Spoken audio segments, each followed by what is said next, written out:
Docteur Mohamed Bekat Berkani, bonjour. Bonjour, Souila, bonjour à vos auditeurs. Alors, santé, de l'état des lieux à la performance, quelles sont les étapes à franchir? La volonté politique est exprimée et les financements sont dégagés, puisqu'on sait que l'enveloppe pour 2023 est plus de 600 milliards de dinars pour le secteur de la santé. Docteur Bekat Berkani.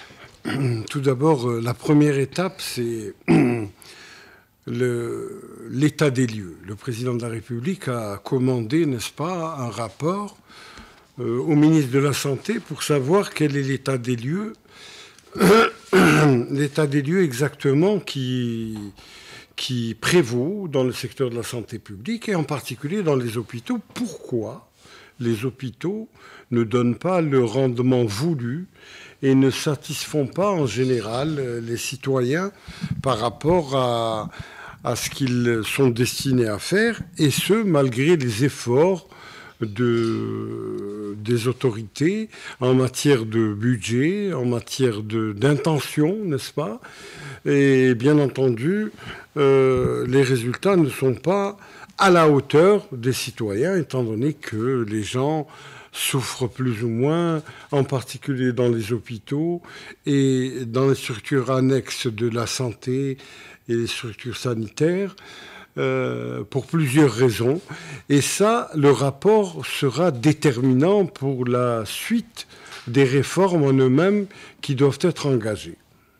Alors, une fois, bien sûr, le rapport établi, les étapes à franchir pour aller vers la performance. Est-ce qu'il faut quand même mettre en place aussi un ordre du jour avec des délais bien déterminés, puisqu'on a vu que le président de la République bouscule actuellement l'exécutif et fixe même les délais de réalisation pour atteindre, bien sûr, certains objectifs qu'il s'est lui-même assigné dans ses engagements au peuple algérien? Écoutez, vous avez tout d'abord toutes les composantes qui font la santé publique. Vous avez l'état des hôpitaux en eux-mêmes en tant que bâti, n'est-ce pas, qui laisse à désirer. Vous avez plusieurs projets, n'est-ce pas, de nouveaux hôpitaux, etc., d'accélérer la réalisation de ces hôpitaux et d'essayer de réparer ce qui est réparable dans les vieux hôpitaux. Vous avez le matériel en lui-même qui doit être absolument revu, complété, amélioré, modernisé, etc.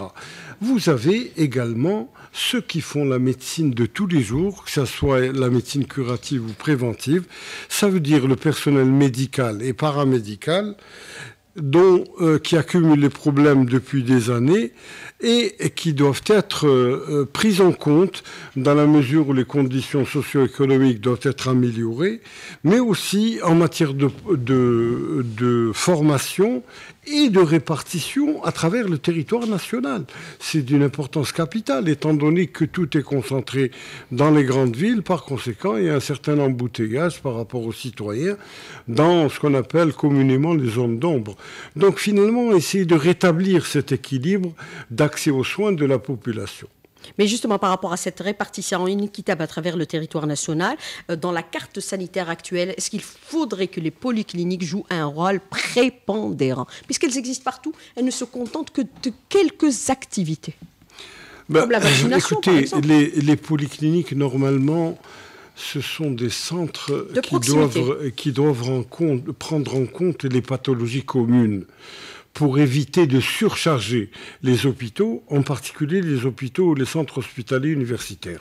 La réalité aujourd'hui, c'est que quand vous avez une maladie quelconque, vous allez directement à l'hôpital. Là, c'est de rétablir la confiance du citoyen, bien entendu, en essayant de doter la polyclinique de moyens nécessaires qui doivent être à même de prendre en charge la pathologie commune des citoyens. Donc finalement, cette situation doit être absolument améliorée pour que la polyclinique du quartier, du village, de la ville puisse jouer son rôle et de laisser passer, je dirais, les pathologies qui sont plus complexes afin que les hôpitaux spécialisés puissent jouer leur rôle pleinement. Mais est-ce qu'il faut aller impérativement vers des hôpitaux spécialisés par rapport à certaines pathologies qui commencent aujourd'hui à quand même prendre de l'ampleur dans notre maladie, comme par exemple la cardiologie, le diabète ou l'hypertension artérielle? Docteur Bekat Berkani, en sachant que bien sûr qu'on s'achemine vers le vieillissement de la population. Absolument. On ne pouvait pas... un hôpital, c'est pas un fourre-tout. Vous êtes obligé de spécialiser à la fois, je dirais, les services qui est le cas, mais probablement les structures en elles-mêmes. C'est-à-dire tout un hôpital qui est apte, n'est-ce pas, à recevoir les malades, je dirais les cas compliqués, les malades, pas la pathologie basique, mais les malades qui posent problème, comme on dit communément, pour avoir une meilleure prise en charge, n'est-ce pas, diagnostique et thérapeutique. Donc finalement, on doit s'acheminer, étant donné, comme vous dites, que les pathologies émergentes, que sont les maladies chroniques, vu l'espérance de vie de la population, sont de plus en plus nombreuses. En parlant du cancer, par exemple, doivent être jouer leur rôle et doivent exister, je dirais, sur le territoire, non pas national. Ce qui nous a fait défaut par le passé, c'est qu'il y a un certain nombre d'hôpitaux qui recevaient de tout le territoire national. Il y a les centres anti-cancer aujourd'hui, oui, à travers le territoire. 17. Alors, à travers le territoire national, essayez de dispatcher. Vous avez un problème à Annaba, à Oran, à Alger, essayez d'avoir accès aux soins spécialisés dans ces endroits-là, donc des structures spécialisées dans ces endroits. Bien entendu, cela sous-entend la structure en elle-même, mais aussi le personnel qui l'accompagne. Mais par rapport au personnel qui l'accompagne, est-ce qu'il faudrait aussi, parallèlement, renforcer les effectifs du secteur de la santé pour avoir, bien sûr, des médecins répartis à travers tout le territoire national? Docteur Bekat Berkani, on a régularisé au niveau du secteur de l'éducation nationale. Faut-il procéder de la même façon pour le secteur de la santé, puisque déjà le ministre, il annonce l'ouverture de 19 000 postes budgétaires supplémentaires au titre de l'exercice 2023. Il y aura des médecins spécialistes, les paramédicaux et personnels administratifs de la santé. Docteur Écoutez, bien entendu, le problème du personnel médical en particulier et paramédical, bien sûr, c'est le problème d'abord des conditions socio-économiques. Je m'étais laissé dire qu'il y a eu des réunions de syndicats qui ont fait un certain nombre de demandes qui ont été acceptées, n'est-ce pas, par le gouvernement, à travers le ministre de la Santé. Et ça, c'est de bon augure. Mais seulement, il faudrait aussi que les conditions professionnelles en elles-mêmes, c'est-à-dire le suivi professionnel de ces... tout à l'heure, on avait parlé de formation. Il faudrait que ces jeunes, puisqu'il s'agit de jeunes qui sortent des universités de spécialisation, puissent avoir des assurances concernant leur chemin professionnel. Tout ça doit être pris en compte. Actuellement, on assiste à des situations vraiment déplorables, à une véritable hémorragie de nos collègues jeunes diplômés, spécialistes, qui s'en vont vers d'autres cieux, de plus en plus fréquents. Et ça, il faut absolument... Ils sont courtisés par beaucoup de pays. Bien entendu, en particulier d'Europe occidentale, étant donné que ce sont des gens qui sont tout prêts à être intégrés dans leur système de santé, tout en sachant que les médecins algériens reçoivent une formation qui est assez solide, n'est-ce pas, qui est contemporaine.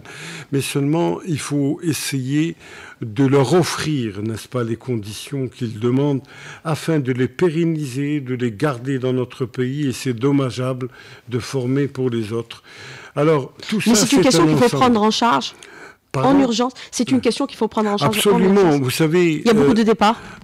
Énormément de départs. Nous, à l'Ordre des médecins, nous sommes sollicités, bien entendu, pour les documents en tout genre que demandent ces institutions étrangères pour pouvoir recycler tous nos confrères dans leur système de santé. Et je peux me permettre de vous dire que c'est énorme en matière de nombre. Vous avez quelque part, pour la seule région d'Alger, une trentaine par semaine, n'est-ce pas?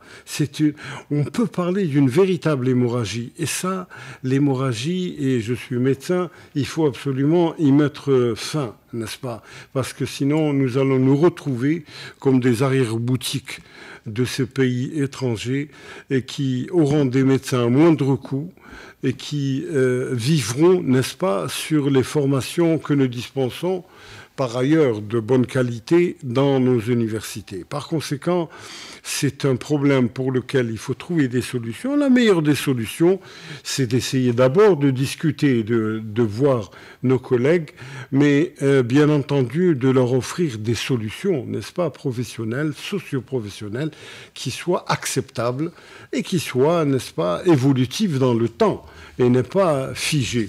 Parce que la médecine, c'est quelque chose qui évolue, les maladies, les traitements évoluent.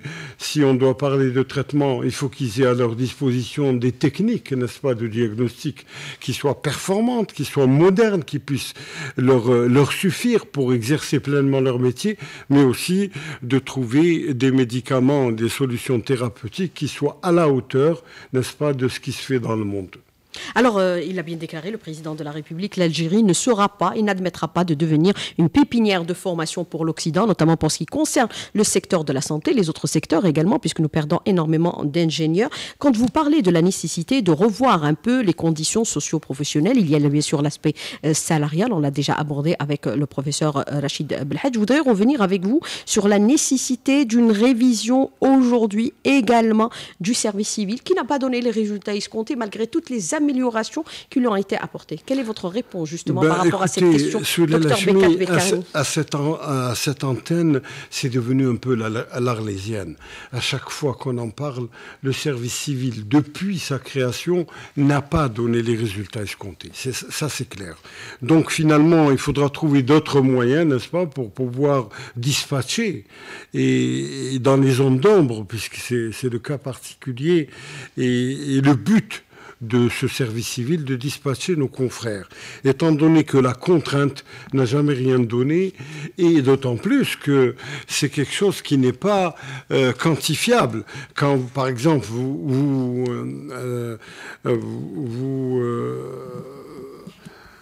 vous intégrez un médecin dans un endroit, un chirurgien par exemple, qui est dépourvu d'une équipe chirurgicale, il passera l'année ou les 2 années que dure le service civil à essayer de rentrer et de sortir.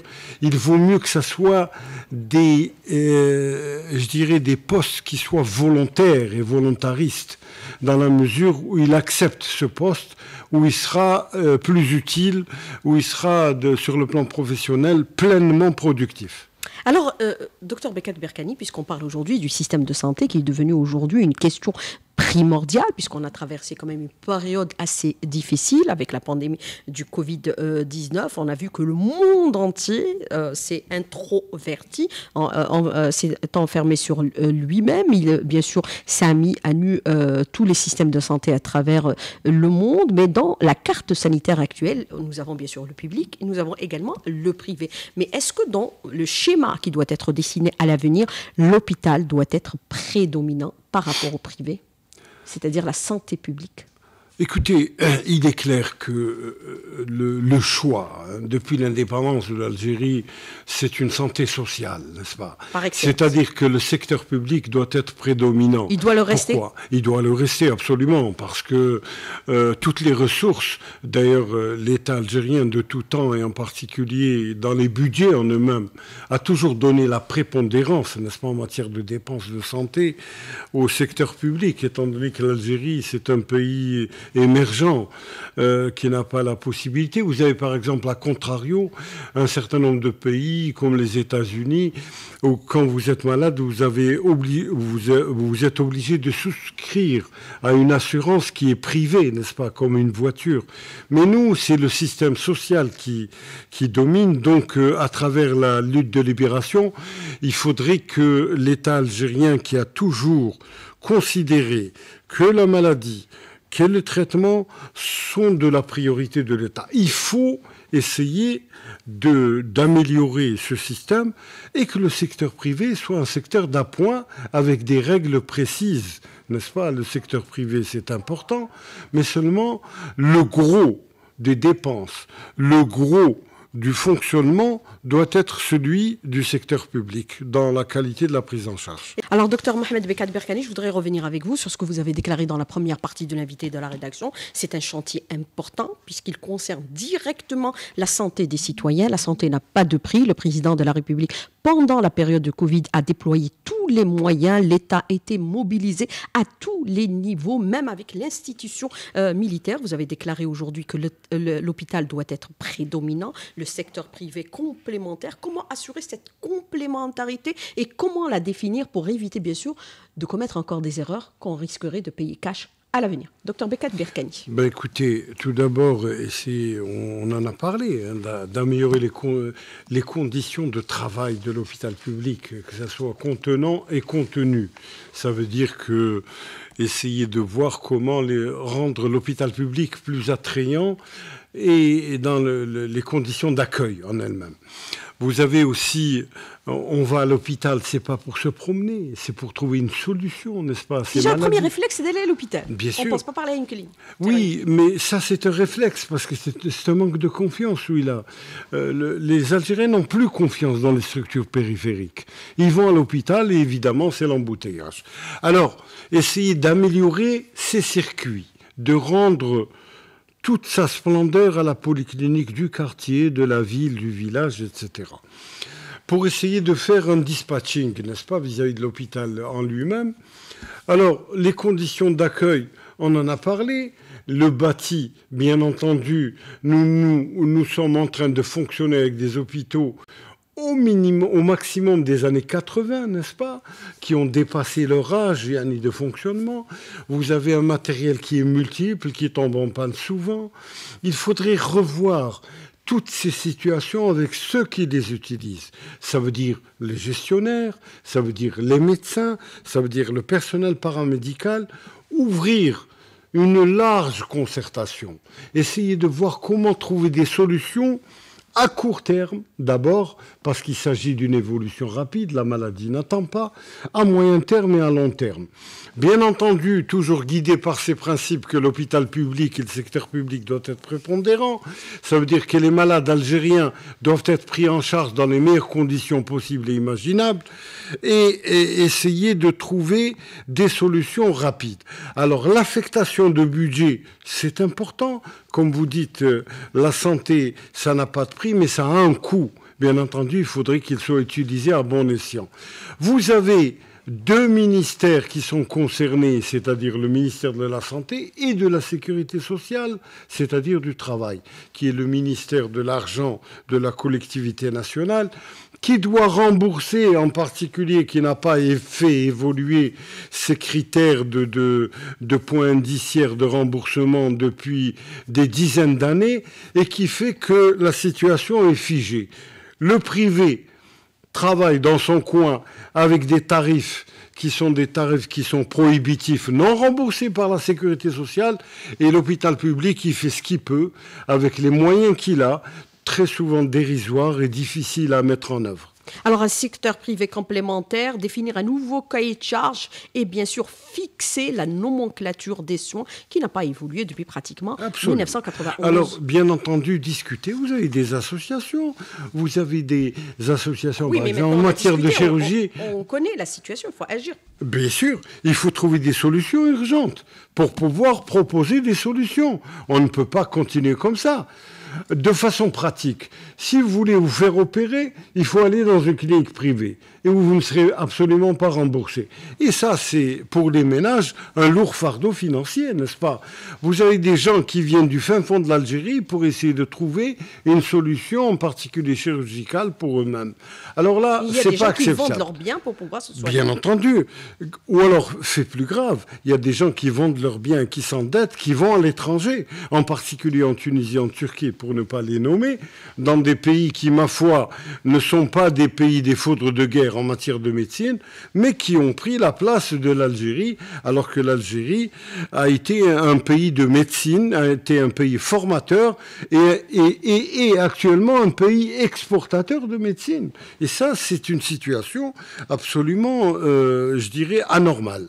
Oui, mais ils ne sont pas des foudres de guerre en matière de santé. Mais qu'est-ce qui a fait qu'on ait basculé d'un pays qui était leader au niveau de la région du Maghreb et même en pays arabes à une situation de régression où nous sommes aujourd'hui, les Algériens s'exportent à l'étranger pour pouvoir se soigner.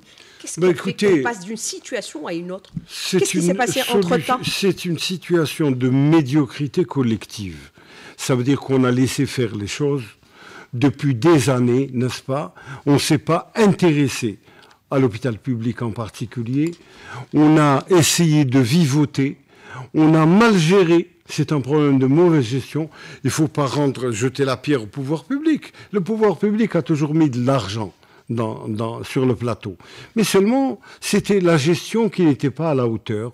On n'a pas acheté les équipements qu'il fallait, on n'a pas fait la maintenance qu'il fallait, on n'a pas construit de façon qu'il fallait, on n'a pas intéressé le personnel au moment où il le fallait, et donc ça a donné une situation de médiocrité, comme on a dit tout à l'heure, avec une fuite de ces cerveaux médicaux en particulier vers l'étranger. Mais est-ce qu'on a laissé faire pour laisser justement émerger le privé, Dr Bekat Berkani, puisqu'on a vu qu'à travers notre histoire, il y a des situations qui poussent aujourd'hui à l'ouverture. Est-ce que c'était le cas, Dr Bekat Berkani, vous qui connaissez très bien le système de santé, vous avez participé à toutes les étapes de réforme qu'a connu le pays. Vous savez, le privé, il faut des solutions thérapeutiques.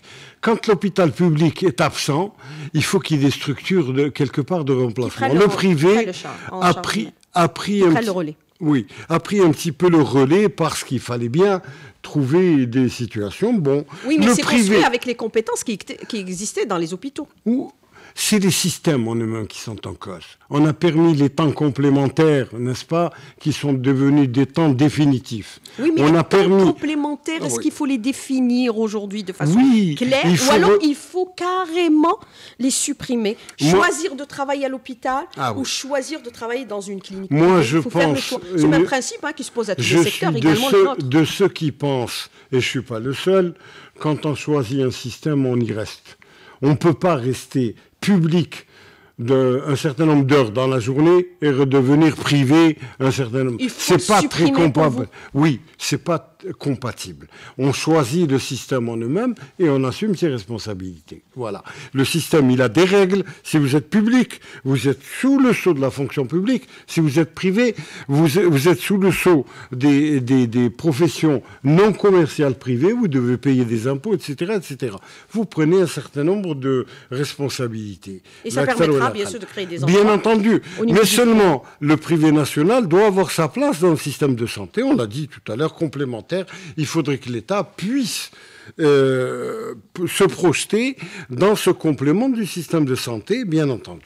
Alors, autre question que je voudrais aborder avec vous, dans le cadre bien sûr de notre système de santé pour aller vers une qualité des soins et également à la performance. On s'ouvre aujourd'hui à l'international dans le domaine de l'investissement. Les hôpitaux privés, c'est impératif également. Je parle des hôpitaux privés, Dr Bekat Berkani, et de grande envergure, comme cela existe à travers le monde entier, les hôpitaux américains, les hôpitaux français, les hôpitaux allemands qui s'installent dans certains pays. Est-ce qu'il faut aller vers cela? Puisque là, on va bien sûr réaliser une infrastructure importante avec des partenaires qataris et allemands. Vous savez, c'est une solution, encore une fois, complémentaire. Moi, je pense que l'État algérien doit revoir sa situation en elle-même et trouver des solutions nationales. Ça veut dire construire des hôpitaux dignes de ce nom dans un certain nombre de régions, en particulier dans les zones d'ombre, n'est-ce pas? Doit trouver des solutions professionnelles à travers la répartition du personnel et à la fois médical et paramédical, parce que vous ne pouvez pas envoyer des médecins alors qu'il n'y a pas d'infirmiers, dans ces zones d'ombre, doit les équiper en matériel moderne. Ensuite, la coopération dans ces hôpitaux, n'est-ce pas, internationaux, c'est un petit peu la cerise sur le gâteau. C'est intéressant, mais à savoir quel statut. Ces hôpitaux, est-ce qu'ils seront privés? Donc, ça sera à charge des ménages. Est-ce qu'ils seront remboursés par la sécurité sociale? Est-ce que l'État algérien mettra des billes? C'est intéressant toujours d'avoir des structures de référence, de revenir, essayer de trouver, mais pas à n'importe quel prix, je pense. c'est intéressant. La coopération doit exister, comme ça existe partout dans le monde. Mais moi, je compte sur mes ressources nationales. C'est important, en tout genre et en tout monde, parce que c'est elles qui resteront, c'est elles qui resteront pérennes, c'est elles qui trouveront une solution lorsqu'il y a une réunion de responsables pour infléchir une politique sanitaire ou pour donner cours à la politique sanitaire en elle-même. Nous n'avons pas parlé de la prévention. Vous savez, la prévention, c'est le maître mot actuellement.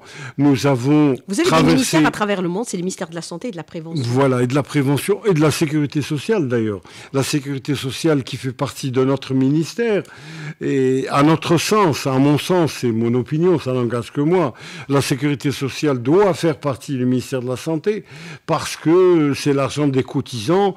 On passe tout le temps, nous avons passé des dizaines d'années à des conflits de compétences entre la sécurité sociale et le ministère de la Santé. Il est temps d'arrêter ce genre de dualité et d'aller ensemble vers des programmes sanitaires de diagnostic, de traitement et de prévention.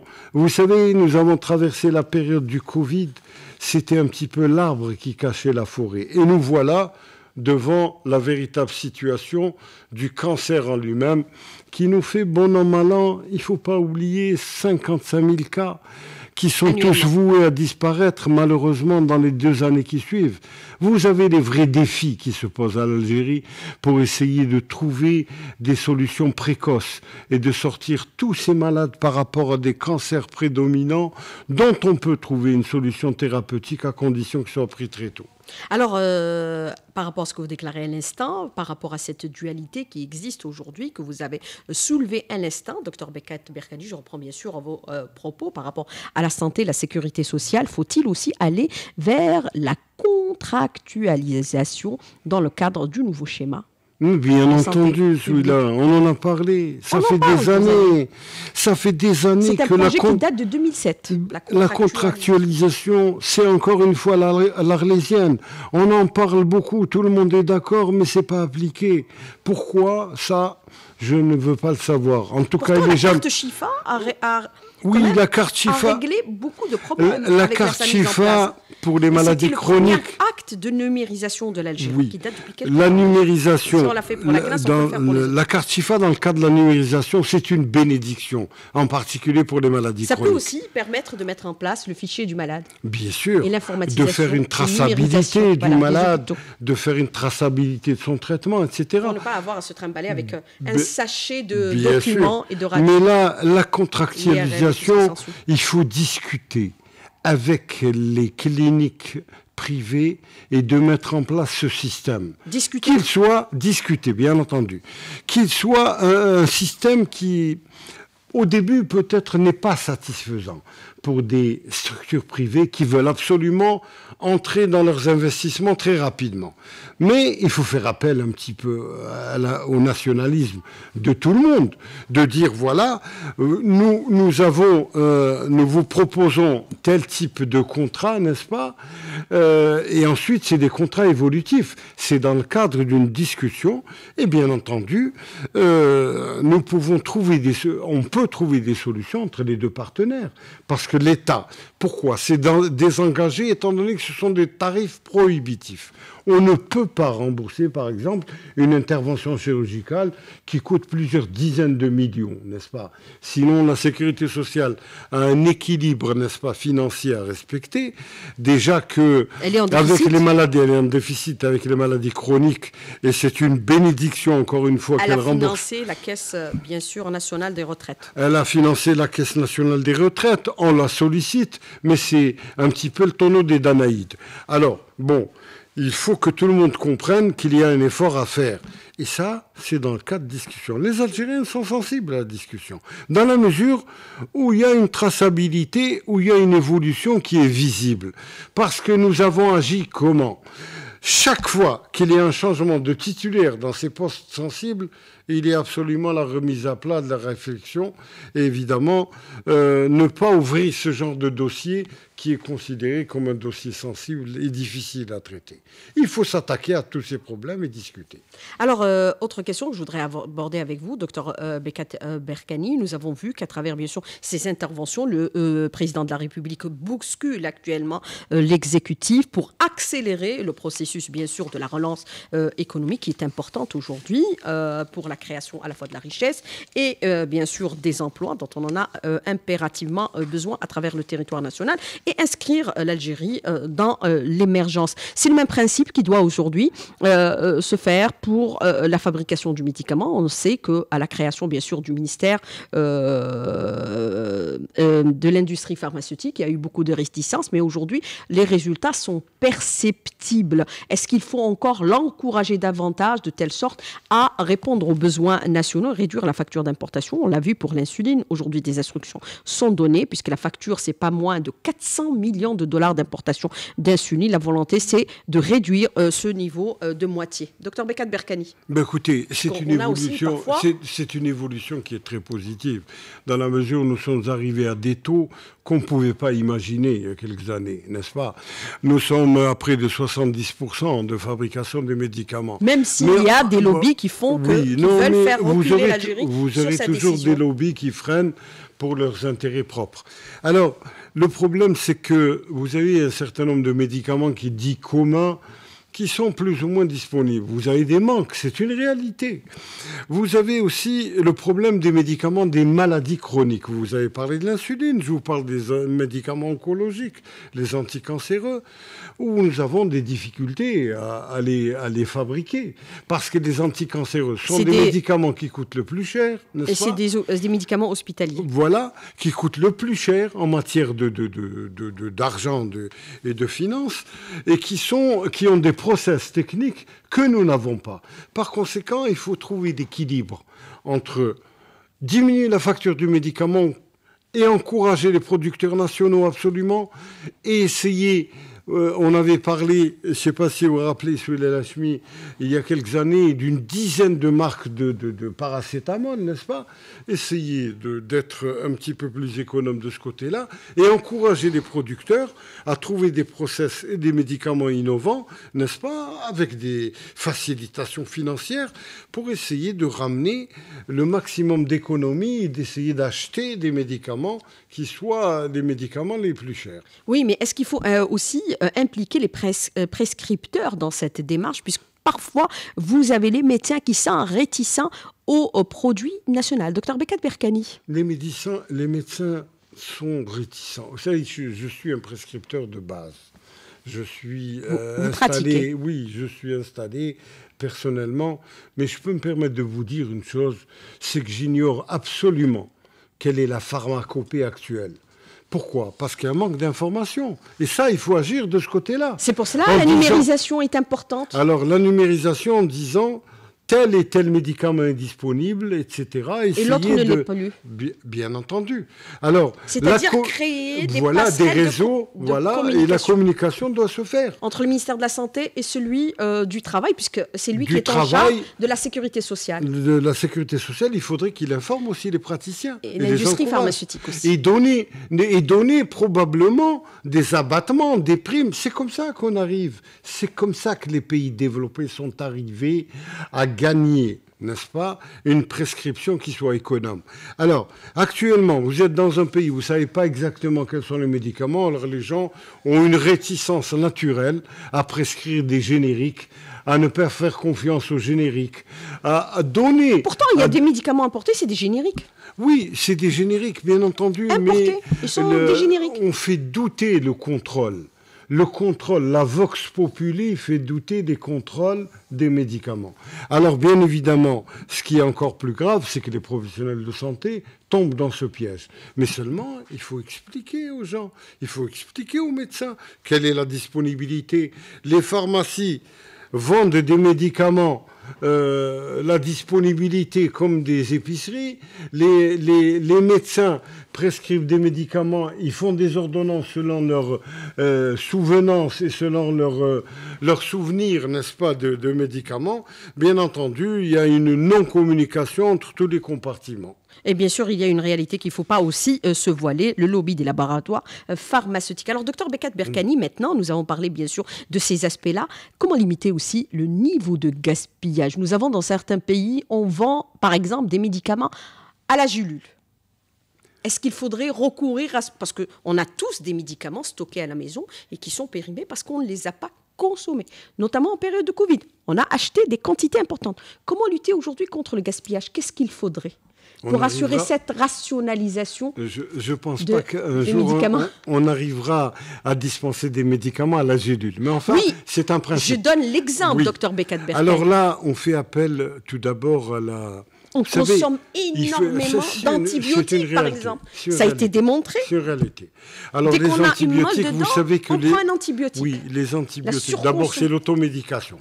Les gens ont le réflexe de prendre un antibiotique alors que c'est une infection virale. Ça, c'est l'information. Vous savez, il y a un slogan qui est apparu il y a quelques années, en particulier en France. Les antibiotiques, ce n'est pas automatique. Alors là, il faudra le traduire en arabe et dire les antibiotiques, ce n'est pas automatique. L'information. Il y a aussi la collecte. Cigarette tue. Voilà. L'antibiotique, l'excès peut tuer aussi. Ne fait que tuer, mais ce n'est pas automatique. Il faut expliquer à la population. Ça fait partie des spots du ministère de la Santé et du Travail et des Affaires sociales. C'est ça la prévention. Bien entendu, de dire, écoutez, n'allez pas acheter de la pénicilline, ça ne sert à rien, ça peut vous... Bon. Alors, vous avez, à contrario, les gens qui achètent, qui sont réticents.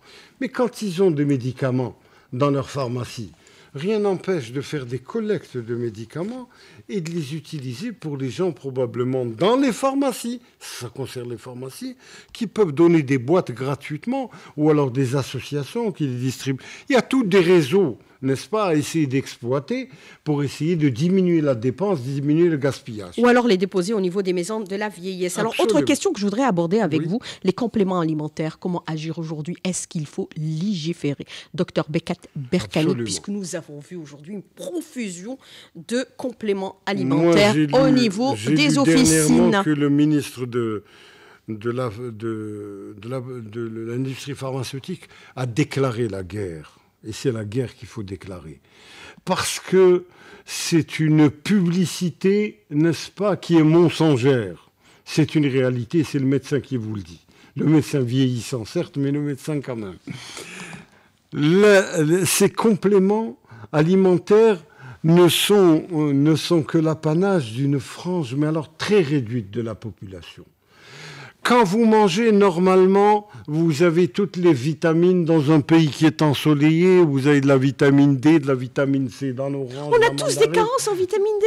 Comment on peut l'expliquer aujourd'hui? Les carences en vitamine D. Alors qu'on est un pays de soleil. Vous avez un pays... Si vous ne sortez pas au soleil, vous aurez des carences. Non, on sort tous les jours, docteur Bekat. Alors, les vitamines sont en nombre suffisant, franchement, pour pouvoir avaler des jours et des jours, des espèces de tubes, où vous avez des exceptions. On l'a fait pendant la période du Covid. Non, la période du Covid, elle est différente. C'est une période de panique collective, où nous ne savions pas exactement. Rappelez-vous, celui-là, la chemise.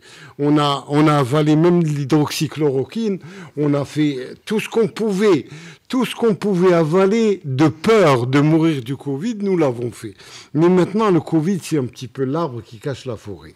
Maintenant, aujourd'hui, il est clair que nous ne pouvons pas admettre de dire qu'un produit de perlimpinpin avec des ampoules qui soient soudées, qui va vous soulager votre maladie. Mais vous savez, parfois, au niveau de l'officine, on vous oriente vers un complément alimentaire au lieu de vous vendre le médicament. On vous dit il est plus efficace que le médicament. Ah, c'est un tort. C'est ce qu'on appelle une information. La formation, c'est importante à ce niveau-là. Bien entendu, elle est mensongère.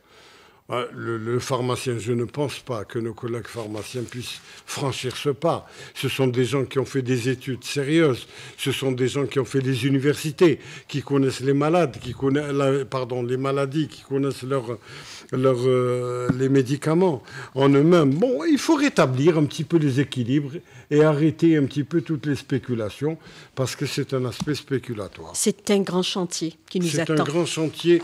C'est un grand chantier. Il faut l'aborder avec l'accord de tous et avec la discussion de tous. Voilà.